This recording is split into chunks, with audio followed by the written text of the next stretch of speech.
Olá! Hoje a gente vai mergulhar em um assunto fascinante: as forças invisíveis que moldam o nosso dia a dia. Sabe, aquelas que definem como a gente influencia e é influenciado por todo mundo ao redor, muitas vezes sem nem se dar conta. Isso é a psicologia social. Vamos entender como essa ciência funciona. Para começar, vamos pensar em algumas situações que com certeza são bem familiares para todo mundo. É só para a gente se conectar com a ideia. É batata, né? Seja para uma entrevista de emprego, um primeiro encontro, ou até para descer na padaria. A roupa que a gente escolhe quase sempre leva em conta o que os outros vão pensar. E aquele momento em que a gente recebe uma mensagem meio seca, sem nenhum emoji, e na nossa cabeça já se cria toda uma teoria da conspiração, pois é, isso acontece o tempo todo.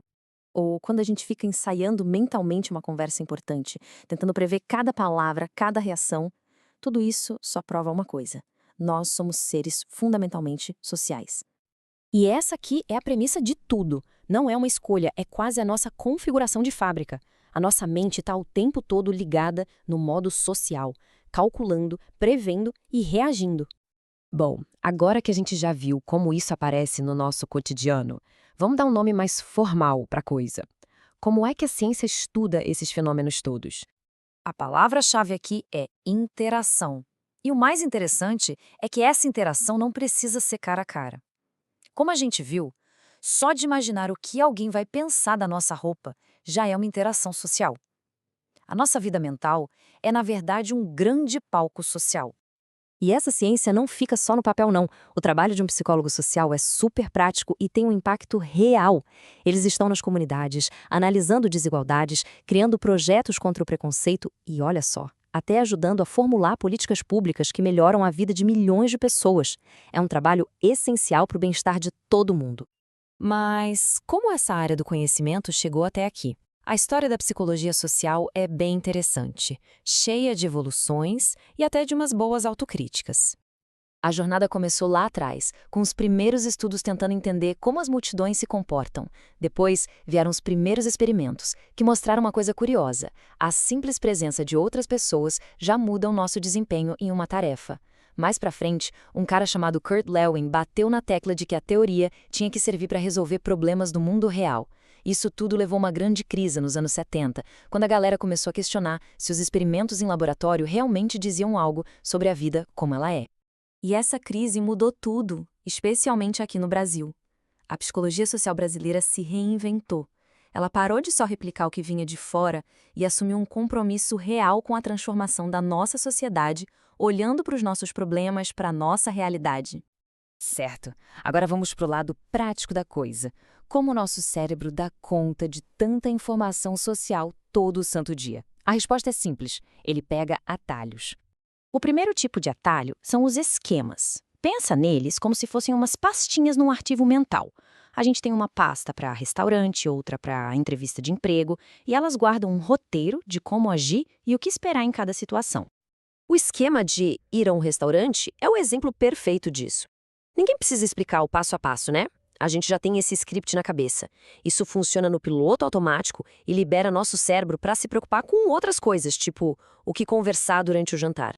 Só que esses esquemas têm um lado meio perigoso. Eles podem fazer a gente ignorar qualquer coisa que não se encaixe no que a gente já acredita. E pior, podem criar a realidade que a gente espera. Por exemplo, se um professor tem um esquema de que um certo aluno é ruim, ele pode, sem querer, tratar aquele aluno de um jeito diferente, o que pode levar o aluno a ter um desempenho pior, confirmando a crença inicial do professor. É um ciclo vicioso. O outro tipo de atalho são as heurísticas.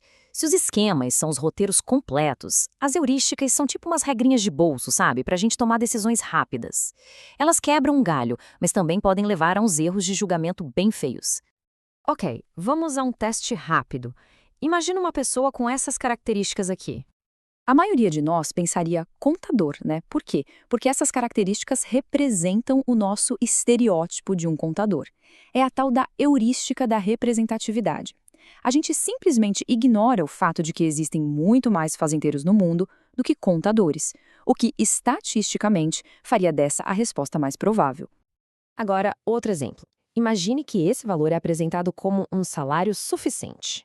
Pronto, ele acabou de virar uma âncora, um ponto de referência na nossa mente. A nossa avaliação sobre o segundo valor é totalmente puxada pela âncora inicial. A gente não julga os R$ 15.000 por si sós, mas sempre em comparação com os 5.000. Essa é a heurística da ancoragem em ação. E, para fechar, essa frase clássica. Quem nunca ouviu ou até falou, né? Ela é o exemplo perfeito da heurística do falso consenso. É a nossa tendência de achar que muito mais gente concorda com a gente do que a realidade mostra.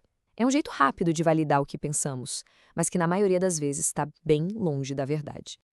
Então, se a gente juntar tudo isso, qual é a grande conclusão? É que o jeito como a gente vê o mundo social não é um espelho da realidade. É uma construção, toda filtrada por esses atalhos mentais.